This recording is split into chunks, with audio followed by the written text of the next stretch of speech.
Hi, I'm Ollie Pickup, a human work evolution storyteller. I was a sports journalist for a decade and interactions with PRs were very transactional. But it has changed since I've become a tech journalist, tech and business journalist.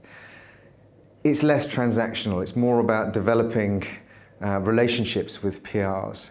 I'm a strong advocate of that. Most journalists would like to be taken out for a drink or lunch, just to really understand what it is and just so the PR can understand what it is that the journalist does, the patch.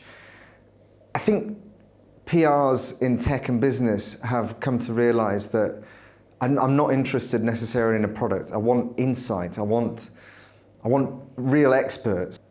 A good PR journalist relationship can take a while. But what will really speed it up is actually if a PR takes the time to really understand the journalist's beat. You know, what makes them tick, what really they're passionate about, who they write for. And you can see that quite quickly online. Usually there'll be a trail of evidence. So the initial email or phone call, if you're able to show that you know you've done your research, then that plays to the journalist's ego. And then, you know, if there's interest, great, and you can follow it up with a let's talk about this more, either on a call or more than likely the journalist would like to be taken out for lunch or even a drink, or be given access to one of your top clients, a great spokesperson, and then you can sit in on that and build the relationship from there. But yeah, I think it's something that can take a long time, but once you've built that trust, you can then start co-creating and pitching together, and that's when it gets really exciting. So I'd say really focus on that, know your journalist, and play for the long game. Top tips for PRs pitching me, I think it's just making clear that whatever it is you're pitching is relevant to me. Is it something to do with human work evolution? Is it more than just a product release? Is it insightful?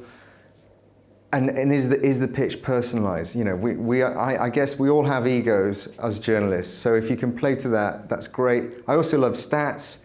Anything that is contrarian as well, even if they're quotes from one of your clients, and they're obviously not AI generated, if they're proper, detailed, human, messy quotes, I'd be really interested in that.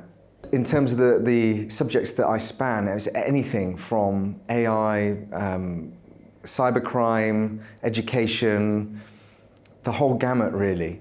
And so I'm really looking, in my newsletter at the moment, Go Flux Yourself, I've realized over 25 editions now, it can become quite sort of doom-laden.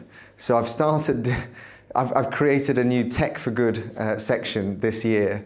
So I'm looking for really good human case studies where tech has really improved lives. That would be a good start. And yeah, anything that's a bit different, a unique opinion. I think we have suffered in the last few years of hype around AI, hype around tech in general, and there's a lot of people drinking the Kool-Aid, so to speak. So anything that goes against that, I'm really interested in.